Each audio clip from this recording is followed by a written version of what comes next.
നീ വന്നേ പറയട്ടെ. ആതിര സിനിമാ മേഖലയെ കുലുക്കിക്കൊണ്ട് അടുത്ത ഒരു ആരോപണം വന്നിരിക്കുകയാണ്. സോഷ്യൽ മീഡിയയിൽ ഒരു വൈറൽ പേഴ്സൺ ആയ എന്റെ കാസറ്റ് എന്ന അക്കൗണ്ടിൽ നിന്നാണ് ഒരു വെളിപ്പെടുത്തൽ ഉണ്ടായിരിക്കുന്നത്. ഇത് എനിക്കൊന്നും മനസ്സിലാവുന്നില്ല. വെറും ആരോപണമല്ല, പെൺകുട്ടി പരാതി നൽകിയിരിക്കുകയാണ്. പരാതി വന്നിരിക്കുന്നത് ആന്റണി വർഗീസ് പെപ്പയുടെ പേരിലാണ്. മോനെ ഹംസേ, നീ പീഡന കാര്യത്തിൽ ഇത്ര മിടുക്കനാന്ന് ഞാൻ കരുതിയില്ല. അദ്ദേഹത്തിനെതിരെയും അങ്ങനെ ആ വൻമരവും വീഴുകയാണ്. നിങ്ങൾ എന്ത് പറഞ്ഞാലും എന്റെ മനസാക്ഷി എന്നോടൊന്ന് പറയുന്നുണ്ട്. എനിക്കത് മതി. ഇതിനു മുൻപ് പുറത്തു വന്ന പല കേസുകളിലും നടന്മാർ ഉപയോഗിച്ചൊരു പദമാണ് ഇത് ആണ്, ഫാബ്രിക്കേറ്റഡ് ആണ്. ഇതെങ്ങനെ സൂപ്പർ ഹിറ്റ് ആവോ അതോ മാറ്റിക്ക് തന്നെ ചുരുട്ടേണ്ടി വരും?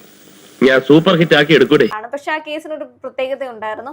അതൊക്കെ വെറുതെ സോഷ്യൽ മീഡിയയിൽ മാത്രം വന്ന കാര്യങ്ങളായിരുന്നു, ഒരു പരാതിയായിട്ട് പോയിട്ടുണ്ടായിരുന്നില്ല. പക്ഷെ ഇത് ആന്റണി വർഗീസ് പെപ്പയ്ക്കെതിരെ നിയമപരമായി തന്നെയാണ് ആ പെൺകുട്ടി മൂവ് ചെയ്തിരിക്കുന്നത്. ഇനി നമ്മൾ എന്ത് ചെയ്യുമല്ലയ്യ, നീ ഒന്നും ചെയ്യണ്ട, ചെയ്തു. അക്കൗണ്ടിൽ കൂടി ശ്രീനാഥ് ബാസിക്കെതിരെ വരെ ഇത്തരം ആരോപണങ്ങൾ വന്നിരുന്നു. നമുക്ക് പ്രൈവറ്റ് സ്പേസിൽ കാണാമോ എന്ന് ചോദിക്കുന്ന അത്തരം. ഓർമ്മിപ്പിക്കല്ലേ പൊന്നെ. പക്ഷെ ഈ കേസിൽ വരികയാണെങ്കിൽ പരാതിയിൽ ഉന്നയിച്ചിരിക്കുന്നത് റേപ്പാണ്. മാനിപ്പുലേഷൻ, ചീറ്റിംഗ്, റേപ്പ് ഒക്കെയാണ് ഉന്നയിച്ചിരിക്കുന്നത്. അതിന്റെ സ്ക്രീൻഷോട്ട് സഹിതമാണ് ഈ ഹക്കീം എന്ന് പറയുന്ന വ്യക്തി ഷെയർ ചെയ്തിരിക്കുന്നത്.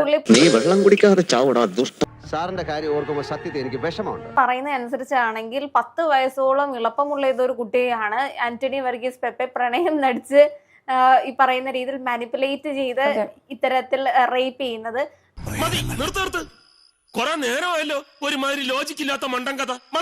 അതിനകത്തിൽ ആ സ്ക്രീൻഷോട്ടിനകത്തിൽ പുള്ളി ആ പെൺകുട്ടിയോട് സല്ലപിക്കുന്ന രീതികളൊക്കെ കാണുന്ന സമയത്ത് നമുക്ക് അയാളുടെ ഭാര്യയോടാണ് വളരെയധികം വിഷമം തോന്നുന്നത്. ഒരു ഒത്തുതീർപ്പാകാം എങ്കിലേ നമ്മൾ രണ്ടും രക്ഷപ്പെടും.